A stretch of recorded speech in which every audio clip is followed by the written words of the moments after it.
Nagpaalam na nga ang It's Showtime sa madlang people. Nagbigay ng emosyonal na pahiwatig ang mga host sa pangunguna ni Vice Ganda tungkol sa nalalapit na paglipat ng programa mula sa studio na matagal nitong naging tahanan. Sa isang episode, ibinahagi ni Vice na ilang buwan na lamang ay mawawala na ang kasalukuyan nilang studio. In a few months from now, we will destroy this studio. We will be transferring to the other building, saad ni Vice. Bagamat may halong biro ang pagkakasabi, ramdamang lungkot dahil sa napakaraming alaala na nabuod nila rito.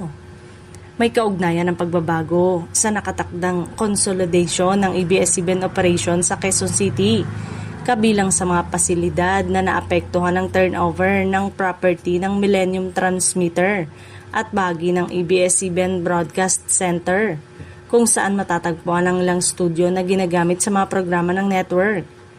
Matagal nang naging tahanan ng It's Showtime ang Studio 3. Dito nasaksihan ang hindi mabilang na tawanan, iyakan, kulitan, pagtatanghal at mahalagang milestone ng noontime show. Hindi lamang ito simpleng studio para sa mga host at staff dahil bahagi na rin ito ng mahabang kasaysayan ng programa. Kaya naman ang naging pahayag ni Vice ay tila hudyat ng nalalapit na pagtatapos ng isang chapter para sa It's Showtime. Hindi naman ito nangangahulugang nagpaalam na ang programa mismo sa telebisyon. Ang pamamaalam ay para sa studio na kanilang iiwan habang naghahanda sila para sa panibagong tahanan.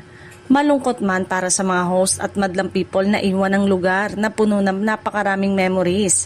Exciting din ang pagsisimula sa kanilang lilipatang studio. Panibagong tawanan, kwento at milestone na naman ang bubuuin ng It's Showtime kasama ang madlang people.